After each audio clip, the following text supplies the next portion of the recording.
have broad conversations about the stories that have made it to the headlines. Now, every morning, Mondays through to Fridays, we have conversations, 45 minutes dedicated primarily to looking at our newspapers, and as I said earlier, most importantly, analyzing these stories and taking it a step beyond the headlines. Now, on Fridays, we have the indigenous version of trends in the papers. So if you don't necessarily enjoy analysis in English, there's something for you. If you'd rather hear these conversations, right, in our indigenous language, by all means, join the conversation on Fridays by 9:30 a.m. where we would have our host as well as our guest dissecting these same issues or new developments in our indigenous language. However, let's focus on the subject matter for today. Quite a lot of things at this discuss. My name is Sage Babalola, and as I said, welcome to Trends in the Papers on Mainland 98.3 FM. We're streaming live on Facebook and on YouTube, so please head on there, join the live stream, comment in real time as we go through these stories, and interact with other people who are commenting on there as well. Our handle on Facebook and YouTube specifically, because those are our streaming platform, is at Mainland 98.3 FM. Our handle is basically our frequency, so it makes it very easy for you to find us. So head on there now and join the live stream. We're going to be looking at the Punch, the Guardian, and the Vanguard newspaper, but we'll open conversations with the Punch newspaper this morning. Let's start this way. Now, I know about 24 hours ago, we saw in the papers that gunmen attacked Peter Obi, Odigye Oyegun, ADC chiefs in Edo, and I think that has been the primary conversation across social media, across digital, print, across platforms. It's been this conversation, and so we're going to talk about the myriads of opinions that have trailed the information of these gunmen attacking former presidential candidate of the Labour Party in the 2023 general election, Peter Obi. We would play a soundbite, right, because the governor of Edo State, Monday Okpebholo, unfortunately has found himself in the middle of this controversy. A lot of people on social media, even pundits, are now playing out the scenario of the witch crying and the child dying the next morning. However, our job here is to present the facts and have conversations about it. So let's present all the facts on the table. I beg your pardon. Let's listen to this, and then we bring our in-house analyst Fouad on board to talk about this attack that has been reported in the daily. Stay with us. The man will say no gashishi. I am sending a direct message to him. There is a new sheriff in town. He cannot, when he's in Edo State, he will take it. I am serious about it. He came the other day and donated 15 million. Somebody will say, no, Gashishi, why you get 15 million to donate to people? By the time he left, there was crisis. 3 people died in Benin. So for that reason, tell Obi he should not come to Edo without telling me.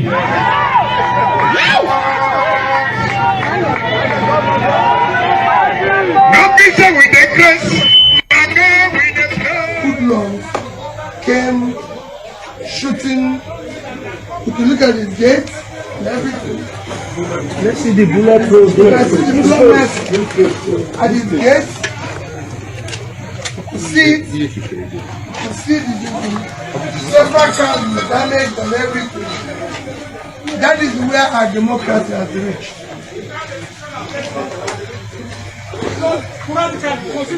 The hoodlums came for you to know what 2027 will look like. Immediately after we left Oregon, the former governor, and these hoodlums came, started shooting. These are bullets. Started. Welcome back. Thank you for staying with us. Well, you first heard the voice of Governor Monday Okpebholo of Edo State in a statement where he had said that Peter Obi should not come to the state without informing him. Now, his team, as expected, has put out a statement saying that his comments have been misinterpreted, and that him saying that the security of Peter Obi cannot be guaranteed is actually here. You should let me know so I can set in motion a security apparatus. This attack happened. It was supposed to be Olumide Akpata had defected to the ADC, and so that was the event that was happening in Edo State before the assailants struck. Good morning, Fouad. Thank you for joining us. Facts and analyze it. Well, again, when we call politicians to be what we are talking about. And I think this is the time for Mr. President. The time is now that Mr. President would also have to show some leadership. And when I say leadership, for example, when Governor Monday Okpebholo made that statement, just imagine the president coming out to counter and say, oh, already we are on the keg of gunpowder. The country is at a tipping point. God save us. Forget about all the rhetoric from our politicians. The reality is that, look, we are actually sitting on the keg of gunpowder. And severally we've appealed to our politicians not to set this country on fire. They should not take their responsibility to the point where they will destroy this country for us. Imagine a governor saying, oh, the man will they give shishi. You just play the soundbite. Yeah. The man will they give shishi. And he came to my state without telling me. He should tell me. Because if he comes to my state, his security will never be guaranteed. He said, he tell Obi, his security will never. It's as good as telling him never to come to the state. But when you say, if you come to my state without telling me, your security will never be guaranteed, because this is a state known for, you know, excellence, for finesse, for people of sound mind. You've seen the consistent embarrassment.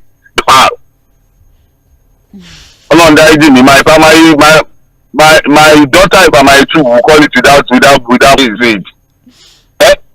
And now, so because you know, yes, he's the same governor that moves around with hype men. There's a way they hype him around. You know those two guys that he goes around with it. Wow.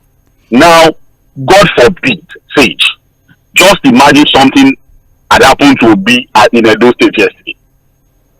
Before you know, the snowballs into a big crisis, and we have something delicate to be dealing with.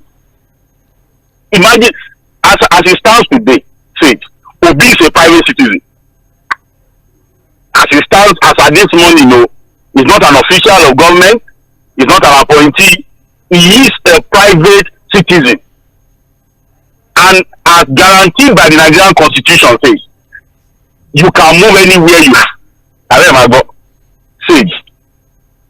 So Obi cannot go to Edo State to have his private meetings, to have his political meetings again. He has to first inform the governor. You see what we are saying now.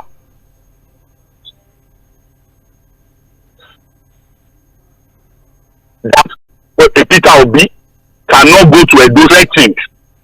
That if he comes to the state without telling him, his security will never be guaranteed. Now he has visited the state. Government had attacked their convoy, shot at them. They even trailed them to the house of the former governor of Edo State, Chief John Oyegu. And still shot at, and you saw the bullets. See, you can't give what you don't have. And so I will not even appeal to the governor of Edo State to be responsible with his choice of words. And this is kind of a ridiculous politics he seems to be playing. I will only appeal to Mr. President. That he should just talk to his supporters and followers. You can't go to this place, they had the free reign to coordinate themselves. That was why they were even able to form a party that could push the ruling party out of power. But look at what we will never support any attack on any politician in Nigeria. It's a democracy. People have a right to. Look, we should be. You see, why some of us are pained about these things and are seriously worried is that, look, this is how they start and destroy. Look, and again, our politicians will never learn. They will never learn. And you know why they don't learn and they may never learn? It's because, again, they live in a bubble. They are overfed. There's too much. What led to the collapse of the First Republic, the Second Republic, the Third Republic? Now we have the longest stretch in our democratic experiment. Look at the way they are playing Kalo with it. Because, again, I repeat, just imagine something that happened to Obi yesterday. How would the governor even clear himself when you had already issued a state governor? Yes, obviously, Chief Press Secretary to the Edo State Governor Monday will put out if you're coming to my state so that I can carry out security responsibility, so that I can protect you. That's the interpretation of what the governor said. Wait now, so Obi should tell him if he's coming to the state. Obi has what? So Chief Press Secretary says it doesn't have sense. What? Instead of you to just say, well, it's unfortunate that this has happened on our soil, we are not against any form of violence. These are the jobs who are trying to do. You can see that some of these people don't even know what they are doing. No, say if you think that Obi has words now, is it not a private city as it stands today? Who is Obi in Nigeria? Is it not Obi because I'm not Obi? Must coach you. That I'm coming, Yes. I think you see the problem now. And that's how did Edo State even get to that level? Upon all the people in the APC, why was it that is the only choice they could give to Edo people? Well, Fuad, let's move away from this story. That is the update, obviously. We will move away, but they should know, again, they should not set this country on fire. They can do whatever they want to do, steal people's money, misgovern the people. And if there's new information regarding this, I'm sure across the programs throughout the day, there'll be an opportunity to was riddled with bullet, but no casualty was recorded. And I think that's the very tiny victory that we can take out of all of this. We're still looking at the Punch newspaper. Let's talk about the recent change. Egbetokun on Tuesday resigned from office, paving the way for the appointment of Assistant Inspector General of Police Tunji Disu as the new police boss ahead of the 2027 general election. Disu, who was 23, the IG's continued stay in office sparked widespread controversy in 2024 after Egbetokun officially reached the mandatory retirement age of 60 on the 4th of September. But his stay in office was extended following the amendment of the police, his undivided attention. And now there's a replacement, Tunji Disu. Fuad, as you would expect Nigerians to, first of all, take the reason for the negotiation with a pinch of salt. Family issues that required undivided attention, of course, for this resignation. Was it a matter of a performance review? Was it that he didn't meet his KPI? Or we might as well just take what the official reports are saying, that it's because he had family issues to it. Resignation is resignation, even though there are reports saying that, look, he was actually forced to resign in issues that requires his attention and extension for in the first place. Well, he was a man that should have just retired. But you know that it's just like when they were telling you when Ganduje resigned as APC chairman, appointed as a fan chairman. So some of these things, but this popular saying, quit the stage when the ovation is louder. Yeah. I think he must have done it with the police force. You know that if anybody is going to be talking about IGP Egbetokun now, they probably will be talking only about the last 1 year of his policing career, blemish and problem. That's again a lesson to everybody. Just quit the stage. Why this tenure for IGPs and what have you? Mr. Tunji Disu now, the new IGP too, 8 for police officers or 35 years in service. But because of the police act that has been amended, he also now has a 4 years that have been raped. Yes, we know the records of Mr. Tunji Disu. He's a well-known person to us here in Lagos. You understand? At least if nobody can remember anything, we will remember his time as the head of the RRS, the Rapid Response Squad here in Lagos. And to be fair to him, he's a man of decorum, and professionalism. I must say, so far so good. But this is a different one. Who was taken to Abuja. I said it, that he will know that this new appointment is going to shake him. And have you noticed that Benjamin Ubey has Benjamin Ubey, a very good friend, very brilliant man, young man. But look at what he was saying. And so I asked myself, as a police PRO, is it his job even? You don't understand what I'm saying? I'm with you. So if and then, for example, the IGP now rapes a woman, is it the job of Munderi to begin to speak to that allegation? Or if they consistently was out there always defending Egbetokun, he did this, he didn't do that, he promoted people, so there was always a mess around it. And that's why you can see that Benjamin, the new IGP, of course, you know, this is still subject to confirmation by the Senate. But your guess is as good as mine. See, this one will be confirmed unless it's not coming from the president and this Senate. But he has a Herculean task ahead of him. Now he's even coming at the year that precedes a general election. See, and we know how important the role of the police is in our elections. So when you are appointed IGP in the year that precedes an election, your job is covered all across the country. The man that was appointed that said he felt like a tiger, a lion, did not even perform like a cat. He was worse than a cat. So we don't know. We have not really gotten any official statement. Maybe when it's confirmed by them or anything, it should not feel like anything. You just pray to God, because if he delivers, it's to our benefit. Have it? Yes. If he performs as the IGP, it is to the benefit of all Nigerians. So we'll be praying a lot. Is the fact that, again, when it comes to promotion and hierarchy in the Nigerian police, even the manner by which our officers are promoted. Now, you know, yesterday there will be a lot of talk about the fact that, look, because if an AIG is chosen as the Inspector General of Police, the culture is that the senior, and people have talked about the fact that, look, when we have people who can still give like 3, 4, 5 years to the police force, who have gone through serious training, rigorous training, we spent money training them. And by just one appointment on them to get them to that level as police officers. But you know, for every Inspector General, you understand what I'm saying. But it is one thing that we have to look at. You understand?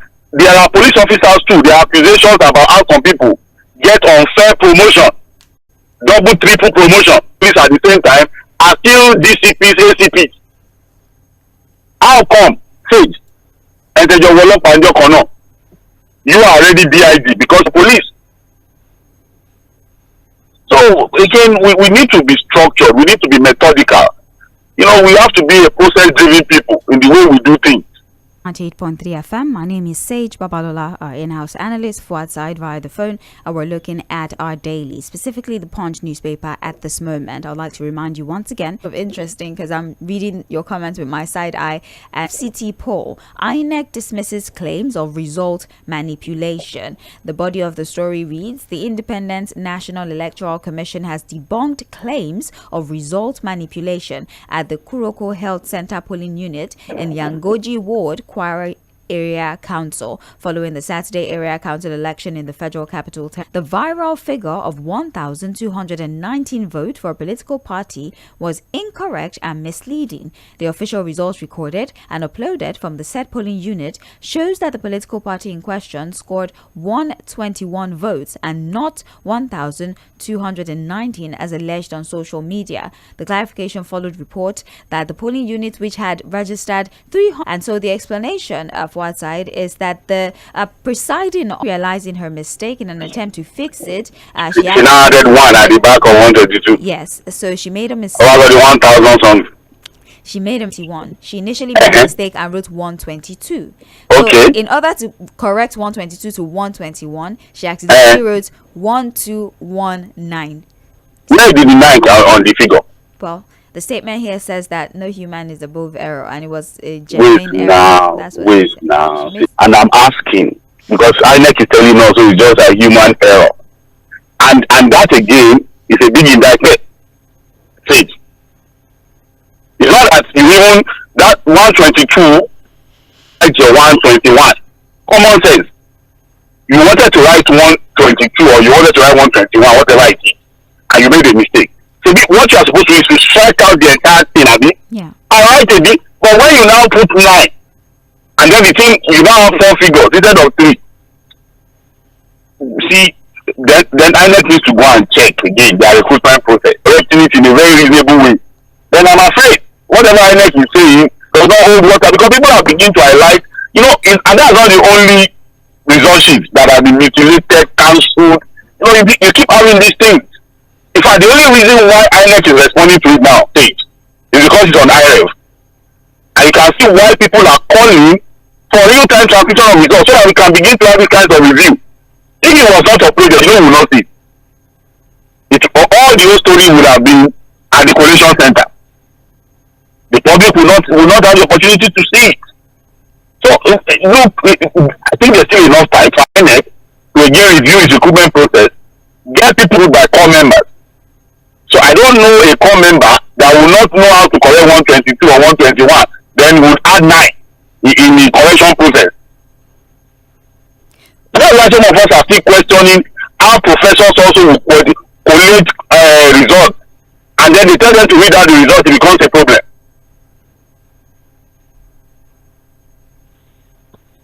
Well, initially put in that accredited voters was 213. The amount of people who had initially registered was 243 thereabouts. That if the technological aspect of the electioneering process would have rectified it automatically. What was the technological process? That's it basically. Now we understand what he's saying, that somehow the results will not have tallied, and as you can see. But what we are saying is that look, let's not begin. Wanted to change 122 to 121 or 121 to 122. You now turn it to 1,219. That was not the figure allocated to the APC. Yes. Even though in words, the figure was not 1,000, it was still the 120 something. You understand? Well, that is the information. They say this is just it's human error. It would happen, but that it has been rectified, so we don't have anything to worry about. Patience amounts at the end of the day. Let's move very quickly to Vanguard Fuad, because I want to take this report. Nigeria paid Boko Haram ransom millions of dollars to free 2 Boko Haram commanders. Were also Boko Haram's Gwoza stronghold in northeastern Borno State on the border with Cameroon, and delivered to Ali Nduge, a militant commander in the area, 3 sources told the AFP. Now, due to lack of communication cover in the decision to pay the jihadist, who sparked worldwide protests after the kidnapped 270 the country of the PR, claiming that sources had told it, put out a statement claiming that this was false. No money was paid to the kidnappers. Statements or reports like this one, attributed to nameless and faceless individuals, would disrupt the security architecture and perhaps further widen the trust deficit that exists between the government and the people. But again, it takes our mind back to the center where bandits are being paid. Negotiations are happening. So it should be what's the word now? Bandits as part of a negotiation process that we have put in place with them. AFP result, as well as the claim by the federal government that this report is absolutely untrue. As a people, it's what they call self-deceit. You know, denial. You understand? You know you can actually even lie to yourself. You need to lie to yourself. We find ourselves with this issue of ransom payment. We lie to ourselves to the point where we are even not believing our own lives, to the point where it appears we pay ransom, we say we have not paid ransom, and we are even believing that we are not paying ransom, even though we are paying ransom. Stage. You know, every time we hear of this mass abduction stage, and then suddenly after some few weeks or months, these pupils or in a gunfire, there must have been an exchange, right? Collateral damage, maybe casualty on the side of the abductors. But these people come back, you know, there's no story as to there was anything. What are you saying? You know, the question was ransom, and now the report is saying, yes, that's what we've been doing. Figure this report against the will of the Nigerian government. It is also not left for Nigerians to let us not even go far. Let's not go too deep. Just putting it on the we are in Nigeria. I know. However, my capacity as the reporter or presenter this morning, but I'll talk specific kidnapping incidents. The official reports were telling us 20 people were abducted, but then these bandits will TikTok live and tell us that money was paid to us. We just collected the counter argument that followed. So if these bandits are claiming that, the government is telling you, as a Nigerian person, you just put it on the scale of common sense. On the scale of common sense, does it appear where the government first denied that nobody was abducted, only for it to appear that over 100 people, 70 people have been abducted? And then to ask yourself, how do you think these guys have been? So, and I remember that there was a time one DSS ex-director said that, look, it was a position he was also taking, don't pay ransom until they abducted himself, and he has to pay. I remember he recognized for ransom to be paid. We are here in the country to where private citizens have also raised money to free themselves, have lied to itself to a point where they are believing their own lies on ransom payment. It's unfortunate that we have found ourselves in that situation. It's embarrassing. Completely unpaid to get those people released. You know, we will celebrate their release. Families will be happy that they are back. Like a criminal enterprise. Almost like when one happens, we pay, they release those ones, then we wait for another one to happen. About insecurity, let's talk about the recent report that of Christian persecution that was being promulgated. It recommended a bilateral agreement between the U.S. government and Nigeria to protect vulnerable Christians. In fact, they said that the bilateral agreement between Nigeria and the U.S. also donor-supported humanity. So for those farmers whose land have been government, also they'll be supporting the Ministry of Livestock, the plans for ranching, that are law, and also blasphemy laws. I think that happens to be a law, or kick against the what's this word, blasphemy laws that often sees people stop the powers of the president to abolish that particular law. What are your thoughts? Well, I'd advise Nigerians to go pick up the report again so that they have a complete overview, a well-defined implementation. You know, as it stands, Nigeria is still regarded as a country of particular concern. Yeah. A very long list of recommendations. I think the most contentious, the recommendations are contentious. Hey, maybe you missed that. Where they told us that, look, we should also stand, and I ask myself, how does that help to guarantee our security? I have no. So that there was, before this particular, private individuals or militia, if you like, to guard their operations at the mining site, and oftentimes leads to clashes between those. You see, the reality is this age. I know we've talked about it. There's no free meal in fraud. Without, are we going to see situations where, for example, they are going to withhold aids and assistantship to gain their constitutional issues here? The issue of Sharia is by state legislation and constitutional mandate. If they are put in the middle belt to self-defend themselves, if you don't permit them to carry weapons. Okay. Sorry? We're out of time. Just to take your opinion on these matters. I'm Sage Babalola, the